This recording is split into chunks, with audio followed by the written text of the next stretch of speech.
Hello everyone, मैं doctor Kuldeep Kumar सूद, consultant sports physiotherapist. जैसा कि आप सभी जानते हैं, हम अपने प्रीवियस सेगमेंट के अंदर क्लासिफिकेशन ऑफ स्पोर्ट्स इंजरी के बारे में बात कर चुके हैं और आज हम बात करेंगे एक्यूट इंजरी की। हम अपने प्रीवियस सेगमेंट के अंदर एक्यूट इंजरी और ओवरयूज इंजरी का जो एक ब्रीफ इंट्रोडक्शन है वो हम जान चुके हैं। आज हम इस सेगमेंट के अंदर एक्यूट इंजरी को पूरी डिटेल में जानेंगे कि एक्यूट इंजरी कितने तरह की हो सकती हैं और किन किन साइटों पर कौन कौन सी होती हैं। ये सारी चीज़ें आज हम इन डिटेल में डिस्कस करेंगे। तो चलिए वीडियो को शुरू करते हैं।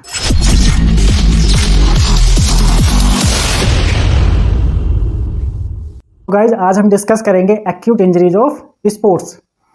हम अपने प्रीवियस सेगमेंट में आपको ये सारी चीज़ें बता चुके हैं, अब हम इसे डिस्क्रिप्शन लेंगे इसका। तो जैसे कि हमने अपने पुराने वीडियो में बताया था कि इंजरीज की कुछ साइटें होती हैं, जैसे bone, ligament, tendon, nerve, skin. ये जो कुछ साइटें हैं, हम इनके बारे में आज आपसे बात करेंगे कि इन साइटों पे किस किस तरह की एक्यूट इंजरी होती हैं। बेसिक जो इंट्रोडक्शन है वो हमने अपने पुराने वीडियो में दे दिया था। आज हम वन बाय वन करके ये सारी चीजें सीखेंगे। तो सबसे पहले जो हमारी साइट है वो आती है बोन। बोन के अंदर कितने तरह की एक्यूट इंजरी हो सकती हैं। सबसे पहले हम लिख लेते हैं यहाँ पे साइट, और सबसे पहली जो फर्स्ट साइट है वो है हमारी बोन। बोन के अंदर कितने तरह की एक्यूट इंजरीज होती हैं। बेसिकली बोन के अंदर दो तरह की एक्यूट इंजरीज होती हैं, एक फ्रैक्चर और दूसरा पेरियोस्टियल इंजरीज। फर्स्ट आता है हमारा फ्रैक्चर, देन सेकंड है periosteal injuries. Periosteal injury. Fracture क्या होता है? फ्रैक्चर का मतलब होता है डिसकंटिन्यूटी ऑफ द बोन, यानी कि जो बोन की कॉन्टिन्यूटी है वो ब्रेक हो जाए, तो उसी को हम क्या कहेंगे? डिसकंटिन्यूटी ऑफ द बोन, यानी कि बोन का टूटना या फ्रैक्चर हो जाना। मैं आपको बता देता हूं, सपोज करो ये हमारी कोई बोन है,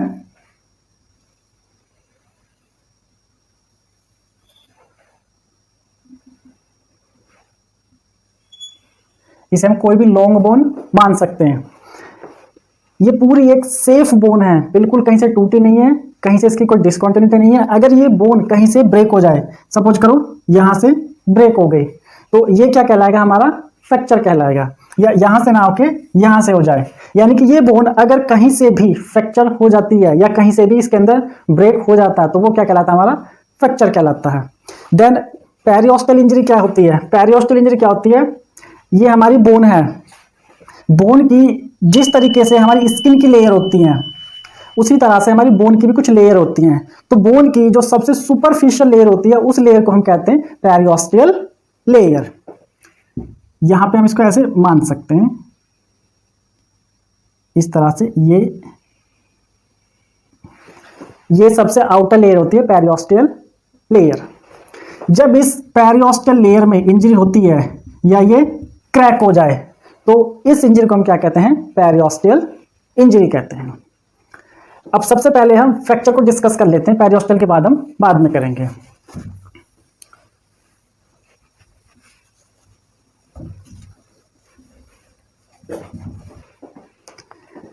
फ्रैक्चर के दो रीजन होते हैं, एक डायरेक्ट ट्रॉमा और एक इनडायरेक्ट ट्रॉमा। ट्रॉमा क्या होता है? इंजरी। मेडिकल भाषा में इंजरी को ही ट्रॉमा बोलते हैं, ट्रॉमा को ही इंजरी बोलते हैं। दो तरीके के, डायरेक्ट और इनडायरेक्ट। इनडायरेक्ट ट्रॉमा वो ट्रॉमा जिसमें हमारी बॉडी खुद इन्वॉल्व होती है, और डायरेक्ट ट्रॉमा वो ट्रॉमा जिसमें कोई एक्सटर्नल पार्टिकल आके हमें हिट कर जाए। सपोज कोई प्लेयर खेल रहा है, हम भी उसी मैदान में खेले, दो टीम होती हैं, दोनों खेल रही होती हैं। कोई भी प्लेयर आके, चाहे वो हमारी टीम का है चाहे वो अपोजिट टीम का, अगर वो आके हमसे टकरा जाए तो वो क्या हो गया? एक्सटर्नल पार्टिकल हो गया, वो हमसे आके टकराया तो वो क्या हो गया? Direct trauma. या कोई बॉल आके हमें लग जाए, बैट आके लग जाए, हॉकी आके लग जाए, बेसबॉल के स्टिक आके लग जाए, तो वो क्या होंगे? हमारे एक्सटर्नल पार्टिकल्स होंगे। उस ट्रॉमा को हम क्या कहेंगे? Direct trauma. देन सेकंड क्या होता है हमारा? इनडायरेक्ट। इनडायरेक्ट जैसे हम फिसल जाएं, फ्लोर पे फिसल जाए, बाथरूम में फिसल जाएं, या कहीं खड़े हैं या हाथ को मेज पे ऐसे रख के खड़े हैं और अचानक से हमारा जो हाथ है वो ट्विस्ट कर जाए, तो इस तरह की इंजरी जो होती हैं उनको हम क्या कहते हैं? Indirect trauma. तो हम वन बाय वन करके लिखेंगे सारी चीजें। पहला direct trauma, direct trauma, and then second indirect. Indirect trauma. Fracture दो तरीके होता है, इनडायरेक्ट और डायरेक्ट।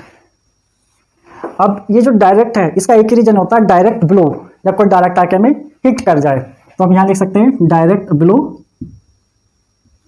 Direct blow.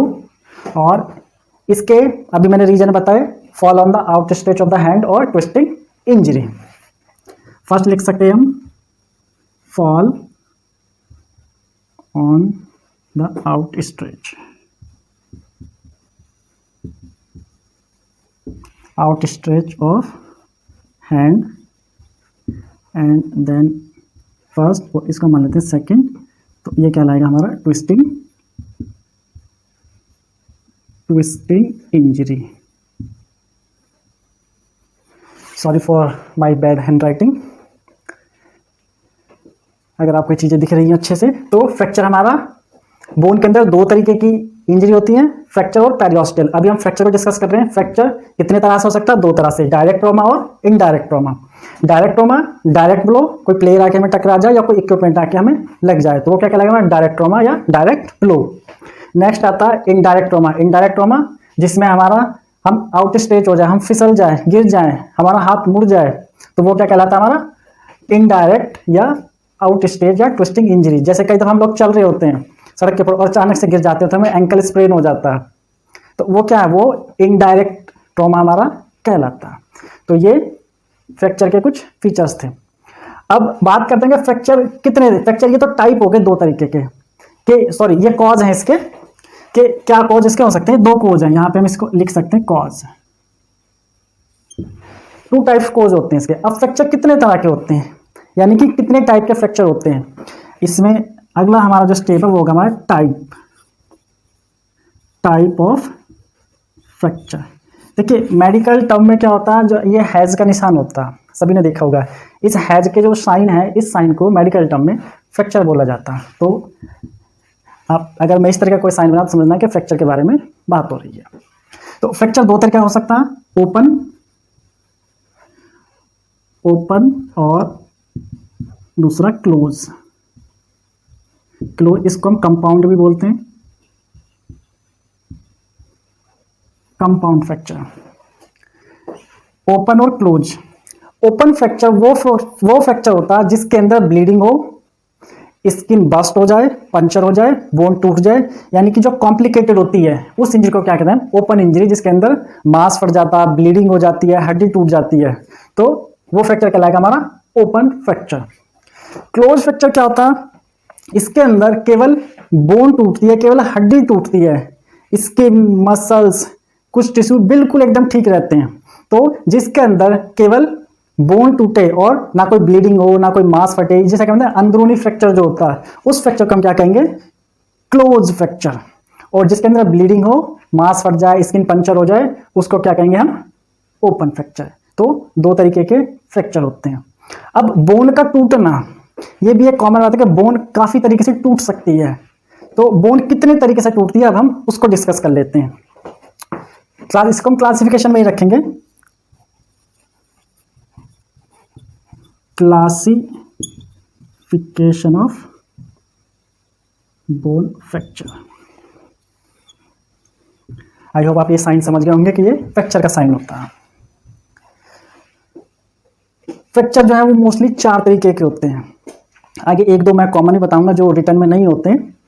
पहला फ्रैक्चर होता है ट्रांसवर्स फ्रैक्चर, दूसरा स्पाइरल फ्रैक्चर, तीसरा कम्युनिकेट फ्रैक्चर और चौथा ओब्लिक फ्रैक्चर। फर्स्ट की हम बात करेंगे ट्रांसवर्स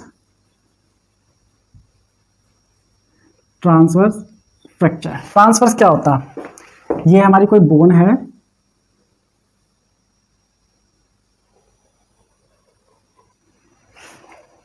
ट्रांसफर जब बोन बिल्कुल एकदम सीधी टूटे, इस तरह से बिल्कुल सीधा क्रैक पड़े बोन के अंदर, तो इस फ्रैक्चर को हम क्या कहेंगे, ट्रांसवर्स फ्रैक्चर कहेंगे।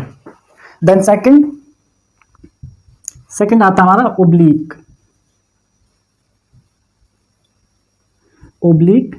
फ्रैक्चर। ओब्लिक फ्रैक्चर में क्या होता है, जो थोड़ा सा बोन टेढ़े तरह से टूटे, किस तरह से, ये देखेंगे बोन अगर फ्रैक्चर हमारा इस तरह से हुआ है, अगर फ्रैक्चर इस तरह से हुआ है, बोन इस तरह से टूटी है इस शेप में, तो इस शेप वाले फ्रैक्चर को हम कहेंगे ओब्लिक फ्रैक्चर। थर्ड पॉइंट है हमारा spiral fracture. Spiral fracture, spiral fracture किस तरह से होता है, जिसमें बोन घूम के टूटे। जब बोन घूम के टूटेगी तो उस फ्रैक्चर को हम कहते हैं स्पाइरल फ्रैक्चर। यहाँ पे आप डायग्राम में देख सकते हैं इस तरह से। ये देखिए, इसमें कंफ्यूज नहीं होना, क्योंकि जो बोन है, सपोज करो बोन है, ओब्लिक और स्पाइरल में कंफ्यूज नहीं होना, क्योंकि ओब्लिक इस तरह से होता और स्पाइरल इस तरह से नहीं। Give me 1 minute. इस तरह से, और ओब्लिक बिल्कुल सीधा। फोर्थ पॉइंट है हमारा communicated fracture.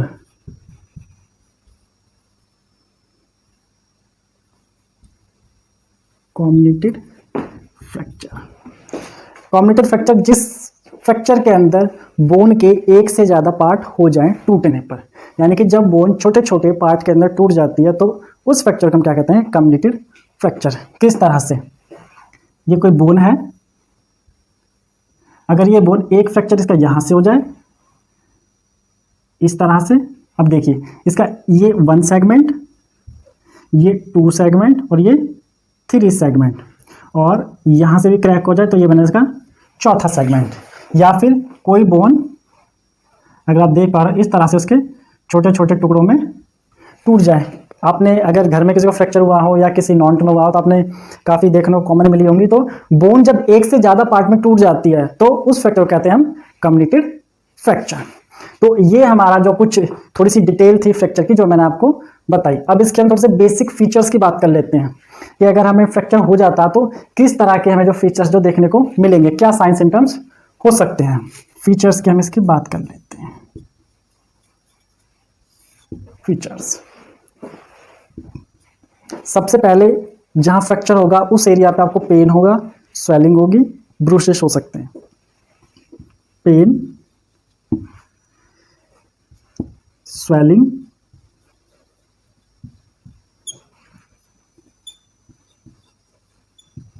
ब्रूशिंग and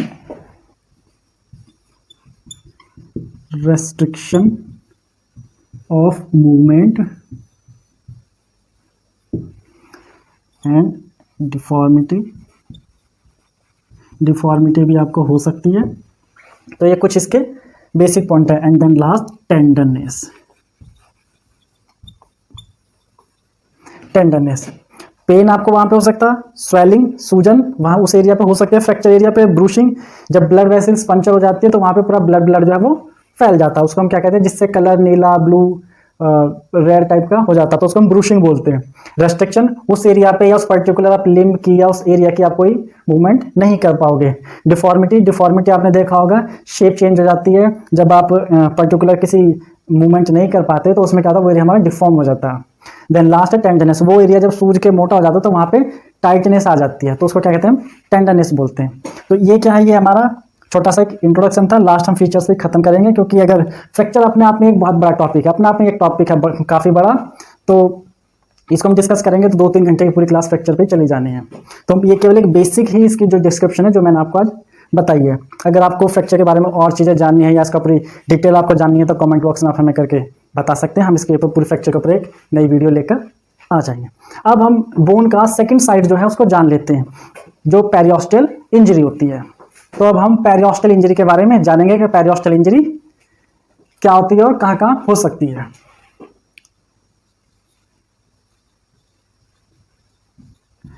periosteal injury,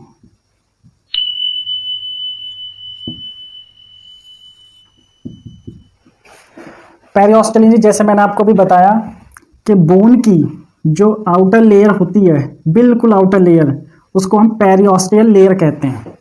जब ये लेयर इंजर हो जाती है तो इसी इंजरी को हम क्या कहते हैं, पेरियोस्टियल इंजरी। क्लियर। अब ये होती कहाँ पे है, इसकी कुछ कॉमन साइट्स हैं स्पोर्ट्स के दौरान। अगर आपको कोई हॉकी स्टिक आके लग जाए, बेसबॉल स्टिक आके लग जाए, या क्रिकेट खेलते वक्त आपको बॉल आके लग जाए, क्योंकि वो भी लेदर की बॉल होती है और काफ़ी हार्ड होती है, या कोई ठोस कोई पार्टिकल, सॉलिड पार्टिकल आके आपको लग जाए, तो ऐसे केस में पेरियोस्टियल इंजरी होने के चांसेस रहते हैं। कॉमन साइट्स क्या है इसकी, दो मेन कॉमन साइट्स होती हैं, iliac crest of pelvic bone, then shin bone जिसे हम टिबियल बोन भी कहते हैं। कहाँ कहाँ पे होती हैं, देन फर्स्ट इलियक क्रस्ट हम लिख लेते हैं, इलियक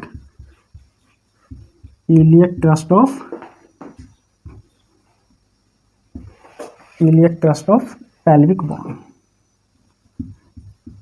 बोन, इसको हिप पॉइंटर भी बोलते हैं, हिप पॉइंटर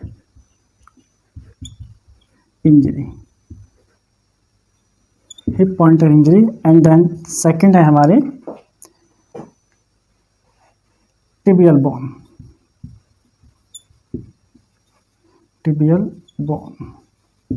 और शिन बोन।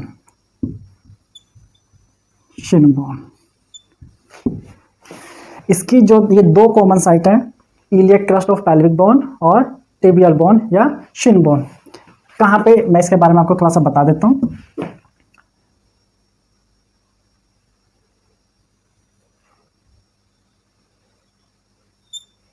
कुछ इस तरह की जो हमारी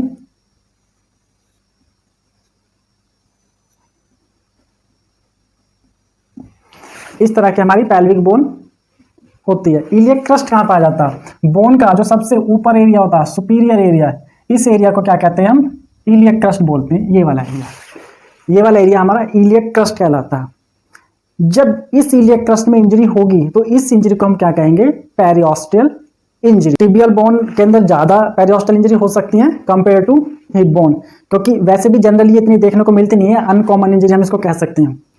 ठीक है, ज़्यादातर फ्रैक्चर होते हैं और जो पेरियोस्टियल इंजरी है वो बहुत कम होती हैं। तो ये हमारी, मैंने आपको बताया कि इलियक क्रस्ट या हिप पॉइंटर इंजरी कहाँ, पेल्विक बोन के बिल्कुल टॉप फ्लोर पे जो हमारा इलियक क्रस्ट पाया जाता है वहाँ पर ये इंजरी होती है। मैंने बताया था सॉलिड पार्टिकल अगर हिट करेगा तो उससे ही ये होती है, बहुत ही अनकॉमन इंजरी है। देन टिबियल बोन जो है हमारी फोर्थ थाई में पाई जाती है, यानी कि घुटने के जो नीचे वाली बोन होती है वो कुछ इस तरह की होती है,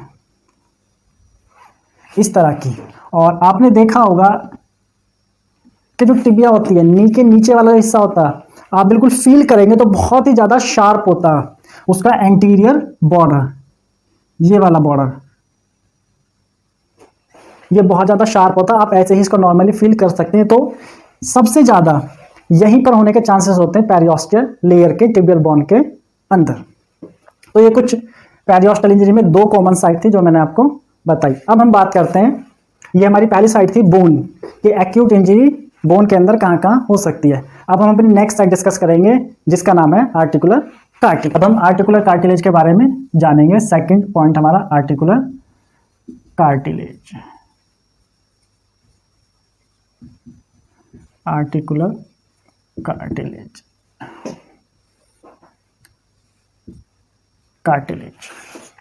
देखिए, आर्टिकुलर कार्टिलेज जो होता है वो बोन के ऊपर ही पाया जाता है। लॉन्ग बोन होती हैं, उनका जो एंडिंग पॉइंट होता है उसके ऊपर एक लेयर पाई जाती है जिसे हम आर्टिकुलर कार्टिलेज कहते हैं।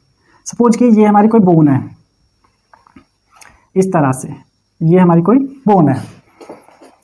अब इस बोन के ऊपर जो लेयर होती है वो, उस लेयर को हम क्या कहते हैं, आर्टिकुलर कार्टिलेज। यहां से यहां तक हमारी बोन हो गई और इस बोन के ऊपर जो ये लेयर है, इस लेयर को हम कहेंगे articular cartilage.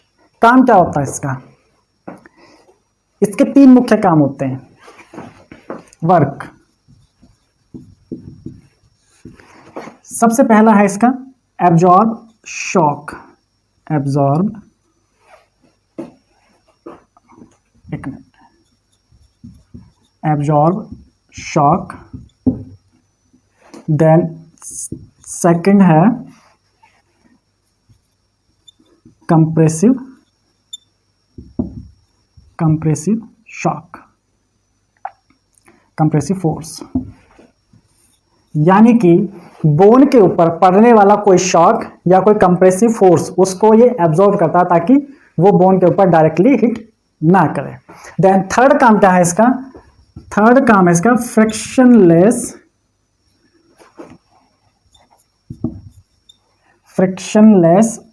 Movement. Frictionless movement, frictionless जब हम लोग मूवमेंट करते हैं तो हमारी जो दो बोन आपस में टकराती हैं किस तरह से,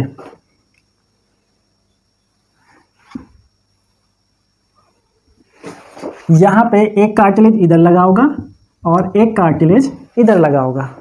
तो जब ये दोनों बोन आपस में मूवमेंट करेंगे पर्टिकुलर जॉइंट पे तो इनमें रगड़ ना हो, क्योंकि अगर रगड़ होगी तो बोन क्या वो जल्दी घिस जाएंगे। इसलिए रगड़ से बचाने के लिए, फ्रिक्शन को कम करने के लिए या फ्रिक्शन ना हो दोनों बोन के अंदर, ये कार्टिलेज लगा होता है और इसमें इसकी हेल्प करता है साइनोवियल फ्लूइड जो जॉइंट के अंदर ही भरा होता, फिल रहता ऑटोमेटिकली।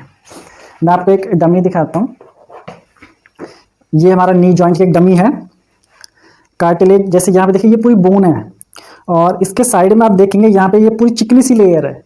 ये लेयर क्या है, यही कार्टिलेज है और इसके नीचे एक लेयर ये है, ये भी कार्टिलेज है। ये प्लेट है, मेनिस्कल प्लेट इधर भी है, ये मैं भी आगे डिस्कस करूंगा आपको धीरे धीरे सारी चीज़ें।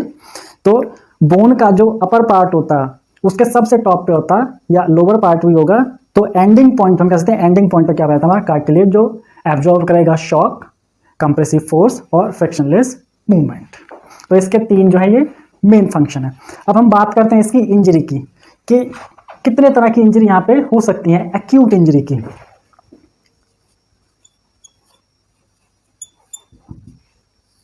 इंजरी, सॉरी इसको इंजरी, तो अगर मैं इसकी बात करूं, इसमें तीन तरह की इंजरी पाई जाती हैं। सबसे पहले आती है disruption of deep articular cartilage with और without deeper bone. Then second आती है आर्टिकुलर कार्टिलेज सरफेस पे से जब डैमेज होता है, यानी कि disruption of surface of articular cartilage. Then third आती है आर्टिकुलर कार्टिलेज और बोन जब दोनों डैमेज हो, यानी कि disruption of both articular cartilage and bone. सबसे फर्स्ट पॉइंट है हमारा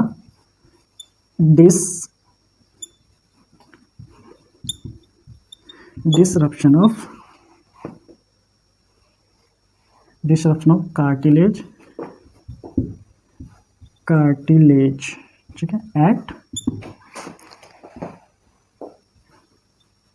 डीप लेयर ऑफ बोन।